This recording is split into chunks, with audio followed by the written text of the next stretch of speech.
Aloha, tudo bem? As 10 verdades de Erasto.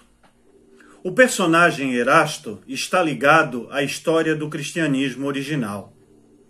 Consta que ele e Timóteo foram os 2 discípulos de Saulo de Tarso, depois chamado Paulo de Tarso por Jesus.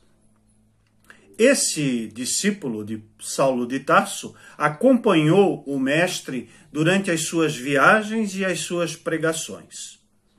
Conforme dados contidos na codificação espírita, Erasto foi um dos principais membros da equipe da Falange do Espírito Verdade, que é o grande orientador da obra de Allan Kardec.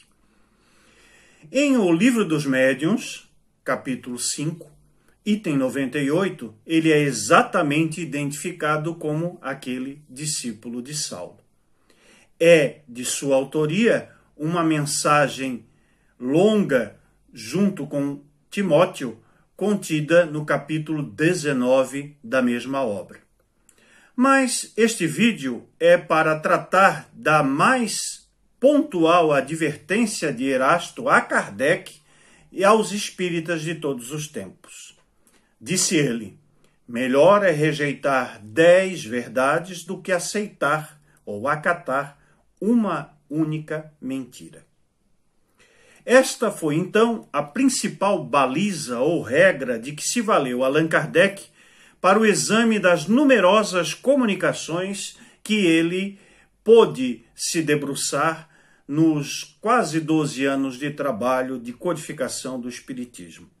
Tanto aquelas mensagens que foram recepcionadas no seio da Sociedade Parisiense de Estudos Espíritas, o primeiro centro espírita do mundo, como aquelas que chegavam às suas mãos, vindas por cartas, egressas de várias localidades da Europa e da América. Sobre essa máxima de Erasto, Kardec erigiu o controle universal dos ensinos dos espíritos, justamente para submeter primeiramente toda e qualquer comunicação à lógica racional. Depois, no cotejo com as chamadas verdades científicas da sua época e, reportando-se à nossa época, as verdades científicas de hoje, da atualidade. E, por último, comparar essas mensagens com as bases, os fundamentos da doutrina dos espíritos, para, desta maneira, acatar ou não o conteúdo das chamadas mensagens psicografadas. Nós vemos hoje, entretanto, com muita tristeza e pesar, que o movimento espírita se afastou desta baliza e desta orientação segura do codificador. Olvidaram tanto o conselho sábio de Erasto, quanto a própria metodologia de Allan Kardec para o exame das páginas e das obras psicografadas.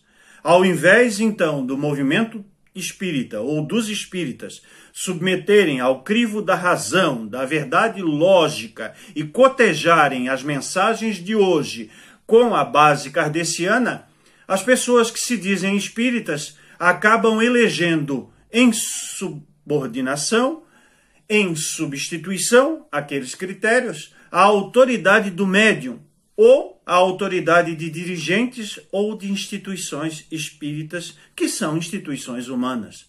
Ou então ainda acreditam à assinatura espiritual destas mensagens o teor de autoridade.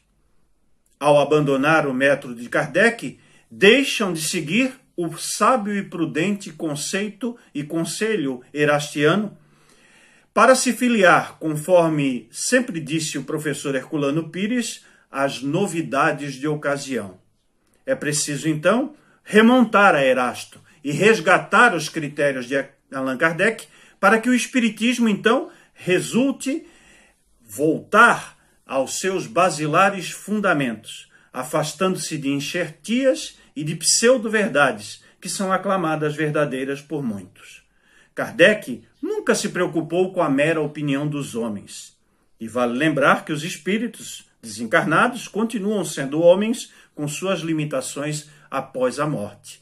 O que distingue, então, a falibilidade de alguns à categoria de espíritos superiores de outros é o conteúdo de verdade contido nas mensagens. Shalom.